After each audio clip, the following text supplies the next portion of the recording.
questions et des réponses avec nos experts tout de suite et avec nous un climatologue qu'on attendait avec impatience parce qu'on a beaucoup de questions pour vous. C'est François Massonnet qui nous a rejoint. Bonjour. Bonjour. Et merci. On va commencer avec un premier message que nous avons reçu tout à l'heure sur la page Facebook de Matin Première. Je vous le lis. Bonjour. Pour expliquer les pluies et les inondations abondantes, Monsieur Van Ypersel, votre collègue Jean-Pascal Van Ypersel, parle de dérèglement climatique hier à la RTBF. Le journal de France 2 de 13h d'hier explique que scientifiquement, on doit parler d'une présence de poches d'air et non d'un dérèglement climatique.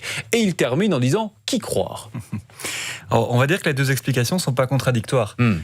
Pour bien comprendre ce qui s'est passé ces derniers jours, il faut vraiment déconstruire l'événement. Et il y a quatre pièces du puzzle qu'il faut mettre ensemble pour arriver à quelque chose d'aussi extrême que ce qu'on a observé.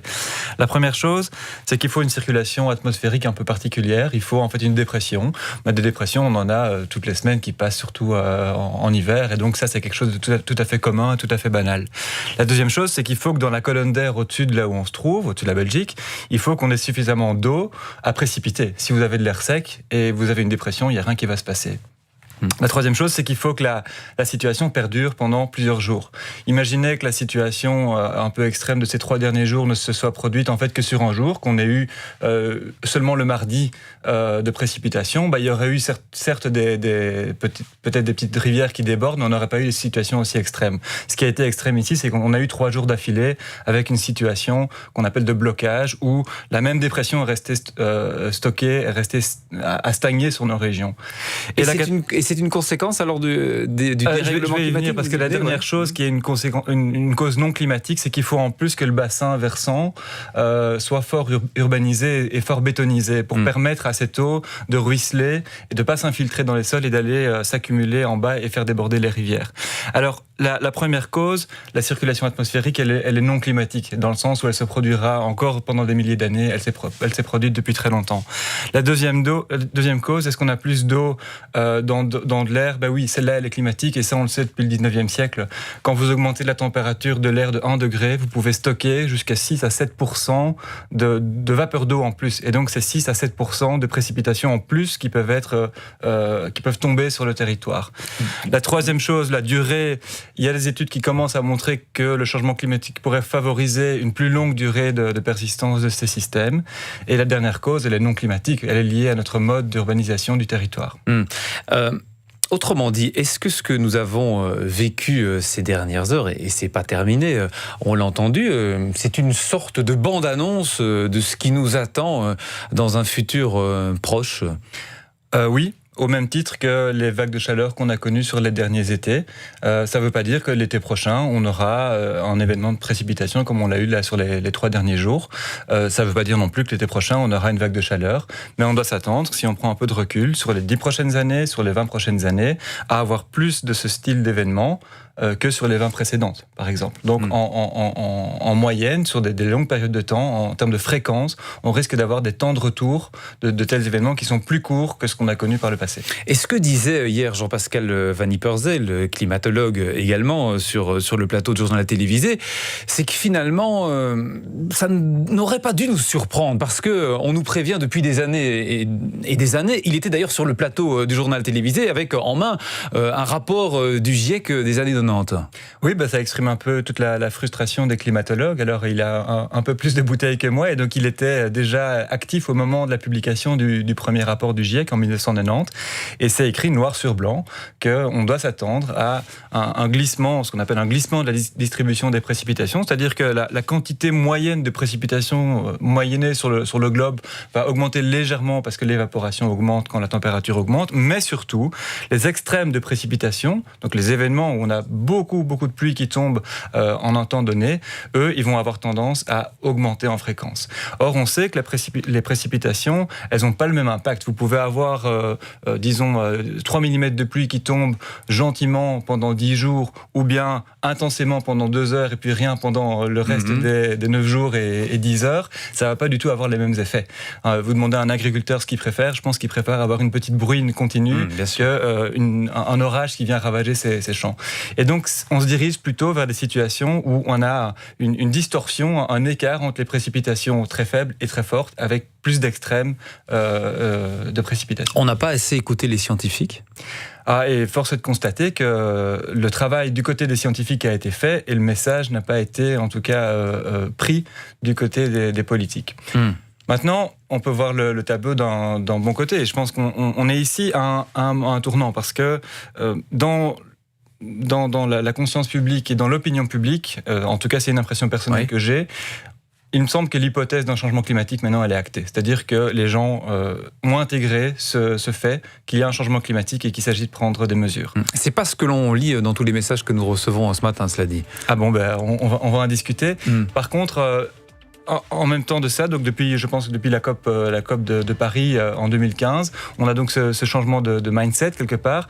Et on sait aussi qu'on n'a plus que quelques années pour commencer à infléchir ce changement climatique et à passer à l'action. Donc on a une fenêtre de tir ici de quelques années sur laquelle il va... Vous restez avec nous, s'il vous plaît, François Massonnet. Et à 8h44, on va aller sur les routes parce qu'il y a de nouvelles informations pour vous et pour vous aider à circuler. Elles vous sont fournies tout de suite par Antoine Binamé. Oui, effectivement. La première d'entre elles, c'est que le 25 du côté de Liège, pas de miracle, elle reste fermée à hauteur de Wandre, direction Liège. La nouveauté, c'est que cette situation, nous l'annonce maintenant du côté de la police, est identique au moins pour 48 heures. Donc E25 Wandre dans la province de Liège, ça va rester fermé pour au moins 48 heures. La 602 reste fermée entre Hambourg et Avroy-Laveux. Toujours des soucis sur la N30 Éoille-Arzé, province de Luxembourg, comme tout à l'heure. N86 Baumal, N811 Virton. Dans les deux cas, fermés dans les deux directions. Même chose en province de Namur pour la N911 à Beaurain, la N95 à Anserem, fermée vers Dinan et vers Beaurain. En Brabant wallon, on a une bonne nouvelle. La chaussée libérée à Cours-Saint-Étienne, elle a été nettoyée au niveau de la N25. Par contre, les N238, 239 et 268 restent particulièrement impactés, ainsi que la N275 au niveau de Cours-Saint-Étienne. Du côté du Hainaut, plusieurs localités inondées, Esoprel, Bouffiou, Ham-sur-Eure, Châtelet. Le détail se trouve sur rtbf.be/mobileinfo. C'est impossible de tout vous détailler au niveau des routes impactées. On termine par les trains. Un début de mieux. Charleroi, Autigny, Namur, Liège ne se sont toujours pas reliés. Toujours pas de train pour le sud du territoire, mais des bus de remplacement se mettent en activité. Namur, Charleroi Sud reliés, départ boulevard du Nord à Namur, arrivée rue de la Villette à Charleroi. Namur oui sont reliés par des bus aussi, départ boulevard du Nord. Et Charleroi Sud et Couvin sont aussi reliés par des bus de remplacement, départ rue de la Villette. Découvrir les polders à vélo ou les Ardennes à moto pour voyager, combiné avec Etias. Émission spéciale. Au niveau de l'armée, il nous faut des petites barquettes, des bateaux avec des moteurs 2 fois, 3 fois plus puissants. Matin première. Voilà, Elodie Roupeau qui était notre invité tout à l'heure, juste avant le journal de 8h matinal qui se construit en temps réel, comme vous pouvez l'entendre. Et vous pouvez toujours nous contacter 02 737 48 90 pour poser vos questions, 02 737 48 90. Et puis pour vos messages WhatsApp, c'est le 0471 200 500, 0471 200 500. Dernière possibilité, c'est l'email, l'adresse courriel matin @rtbf.be. Nous sommes maintenant en ligne avec Pierre Archambault. Bonjour. Bonjour. Vous êtes chercheur au service hydraulique de la faculté des sciences de Liège. On va parler barrage avec vous quelques minutes si vous le voulez bien. On a beaucoup parlé de barrage ces dernières heures, notamment du barrage d'Eupen sur la Vesdre, mais aussi d'autres barrages comme le barrage de la Gilep. Quel est le rôle qu'ont joué ces barrages ces dernières heures ? On a parlé par exemple de celui d'Eupen en disant qu'il avait ouvert ses vannes. Vrai, faux, expliquez-nous. Alors, tout d'abord, il faut bien comprendre ce qu'est un grand barrage réservoir tel qu'on les a en région wallonne. Quel est le rôle de ces barrages ? Alors, le rôle des barrages, il est multiple. Premièrement, en hiver, il a normalement pour rôle d'écrêter les crues. Le niveau des barrages est maintenu relativement bas pour avoir une capacité d'écrêtage des crues lorsque l'événement survient. Et en été, a priori, pour cette période-ci, c'est d'avoir un niveau relativement haut pour assurer la production d'eau potable, la production d'eau industrielle ou pour l'agriculture. Et donc, en fait, dans la situation telle que l'on a ici, les barrages étaient certainement en phase de remplissage, étaient déjà certainement plutôt en phase haute lorsque l'événement est arrivé. Et à un moment donné, le barrage a été rempli par les précipitations, et il a bien fallu, pour une question de sécurité de l'ouvrage, à un moment donné, laisser passer la quantité d'eau qui arrivait dans l'ouvrage. Maintenant, il ne faut pas confondre, on n'a pas ouvert, on n'a pas vidanger le barrage de façon à aggraver la situation. À un moment donné, le barrage a atteint sa limite de capacité de stockage. Voilà, c'est ça. Tout à fait. Il atteint sa limite de stockage, et donc, pour une question de sécurité, il faut bien laisser passer juste ce qui rentre pour éviter que le niveau d'eau continue de monter au niveau du barrage. C'était la première fois que ça se produisait ? À ma connaissance, non. Ce n'est pas la première fois que les barrages sont dans cette situation. Maintenant, la manipulation des ouvrages de sécurité, des ouvrages de déversoir de crues, c'est quelque chose de relativement rare ou d'exceptionnel, si on veut, mais pour moi, ce n'est pas la première fois que ce type de situation se produisait. Mais question que l'on peut se poser également, Pierre Archambault, c'est de savoir si ces barrages en Wallonie ont les reins suffisamment solides. Alors, a priori, oui, mais pas toujours, manifestement. Pas toujours, mais on fait face ici à un événement totalement exceptionnel. Mais qui pourrait se reproduire à l'avenir, comme on vient d'en parler avec François Massonnet, climatologue. Tout à fait. J'ai entendu l'intervention précédente. Bien sûr, ça peut se reproduire. On peut toujours essayer de lutter, de dimensionner des ouvrages pour lutter toujours sur des événements plus importants.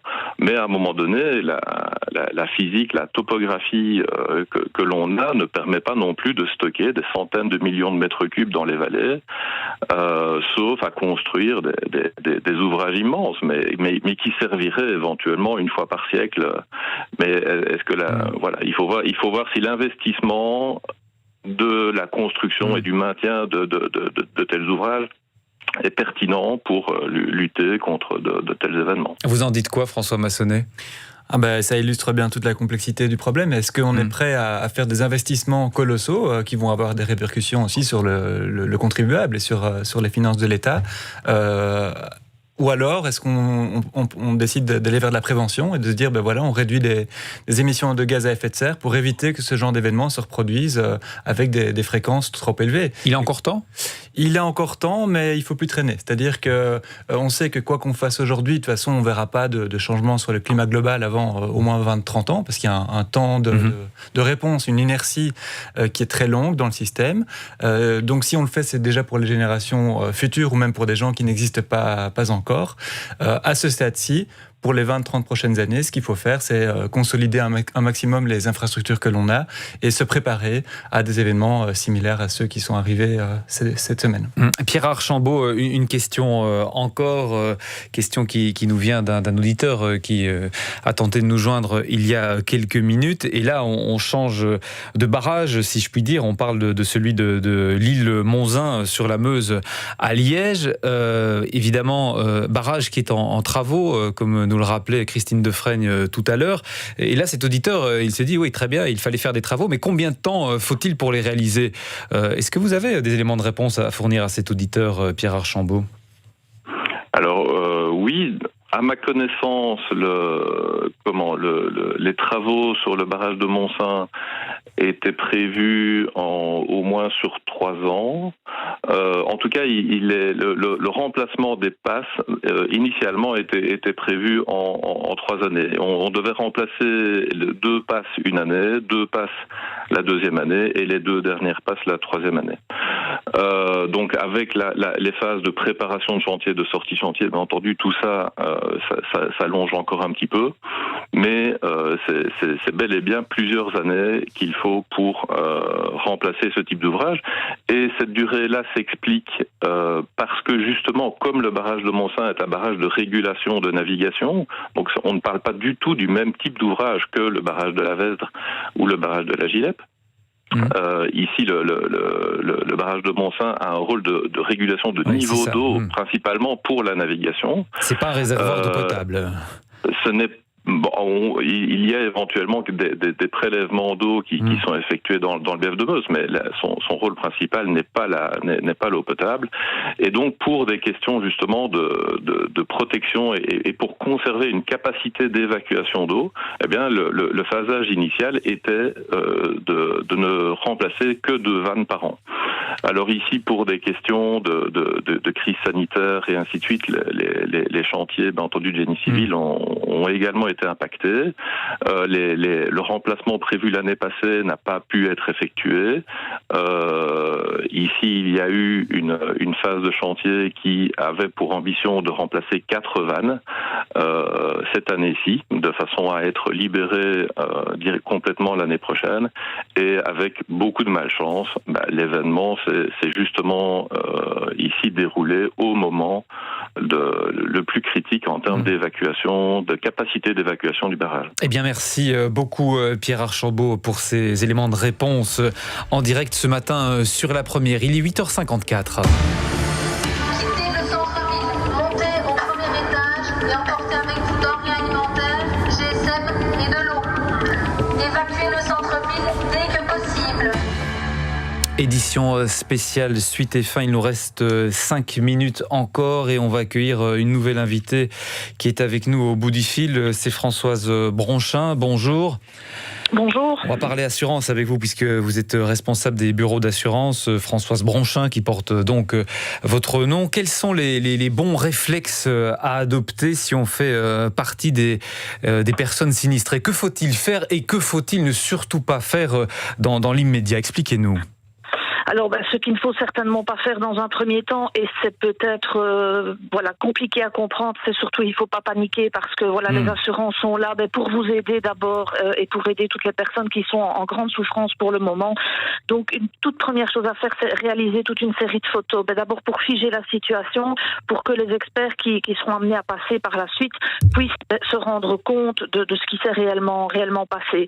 Une fois que l'eau se sera évacuée et que le bâtiment sera accessible, commencer par un premier nettoyage, commencer par dégager ce qui peut être dégagé, surtout ne rien jeter dans un premier temps, bien faire des photos de tout, surtout des grosses pièces. Si je prends l'exemple d'une cave inondée, vous allez peut-être retrouver machine à laver, séchoir, frigo, etc. Prenez des photos de tout ça, mettez-les sur le côté, laissez sécher. D'abord vérifier, est-ce que ça fonctionne encore, est-ce que ça ne fonctionne plus. Bon, si ça s'est retrouvé sous 2 mètres d'eau, ça va être un petit peu compliqué. Mais surtout, mis à part les denrées alimentaires qui, elles, bien évidemment, se seront certainement retrouvées inconsommables, elles peuvent être évacuées toujours après avoir fait des photos. Pensez bien à faire un relevé de ce qui a été endommagé avant éventuellement d'évacuer. Tout ce qui est petites choses peut être évacué, les cartons, etc. Éviter d'évacuer les grosses pièces, bien évidemment. Et c'est dans un second temps qu'éventuellement un expert viendra sur les lieux ? Alors, bien évidemment, dans les cas les plus urgents, comme on les connaît à Liège, Verviers, etc., les experts, il y a déjà des experts qui sont sur place, ça c'est bien clair, ils sont déjà sur le pied de guerre, les compagnies d'assurance ont renforcé leurs équipes, je pense que nous sommes tous prêts à aider au maximum la population dans le besoin. Les experts vont passer maintenant, il y a une telle quantité de dossiers qui vont s'ouvrir que les experts vont aussi être quelque part un petit peu débordés. Donc nous avons les possibilités d'aider déjà nos clients si vous rentrez un dossier et que on a déjà les premiers éléments, on peut déjà demander aux compagnies d'assurance est-ce qu'on ne peut pas déjà avoir une avance sur indemnité pour permettre justement... Les premières indemnités peuvent arriver très très vite. Quand vous dites rapidement, c'est dans les jours qui viennent, dans les heures qui viennent ? Ça pourrait être dégagé à partir du moment où le dossier est ouvert à la compagnie et la personne qui est préjudiciée peut prouver que voilà, elle a besoin d'objets de première nécessité, d'une première avance, ne fût-ce que pour acheter des vêtements, je sais pas moi, des objets pour des enfants en bas âge, etc. Vraiment les objets de première nécessité. Les compagnies en général acceptent de faire des provisions, des premières avances. Évidemment pas des montants exorbitants non plus, mais on peut compter sur sa compagnie d'assurance et il ne faut pas hésiter à demander à la compagnie est-ce que je ne peux pas avoir une avance sur indemnité si cette avance est justifiée, bien évidemment. Maintenant, pour les personnes qui seraient vraiment en grande difficulté parce que c'est pas toujours facile de faire un état de perte et de faire le relevé de ce qui vous a été, de ce qui est endommagé, n'hésitez pas, en fonction de ce que prévoit le contrat d'assurance, à vous faire aider d'un expert dont vous pouvez choisir, donc vous avez le libre choix de cet expert qu'on appelle l'expert de l'assuré, qui sera là pour aider à chiffrer les dommages vraiment fort importants. Il faut certainement pas hésiter à faire appel à ces sociétés-là. Merci pour vos éclairages ce matin en direct sur la première. Françoise Bronchin, bonne journée à vous. Il nous reste une petite minute avant de retrouver le journal de 9h qui vous sera présenté par Aline Gonsalves. Encore un témoignage là ici de Didier. On parle de dérèglement climatique, mais pas assez du déboisement et du manque de haies lié à l'agriculture industrielle. Qu'est-ce que vous répliquez en quelques secondes ? Ça fait partie du même problème. C'est est-ce qu'on se réapproprie notre environnement dans lequel on vit ? On n'a qu'une planète. Est-ce qu'on fait en sorte que le milieu dans lequel on évolue soit favorable à la fois à nous-mêmes et à la fois à la nature ? C'est clair que la déforestation, le déboisement font partie du problème climatique dans la mesure où les forêts sont en stock potentiel de CO2. Merci beaucoup François Massonnet d'avoir été avec nous ce matin. Merci à toutes et à tous et merci beaucoup aux équipes en coulisses qui ont pas mal sué depuis très tôt ce matin. Je vous souhaite une bonne journée et un bon week-end. Je ne leur ai pas dit merci.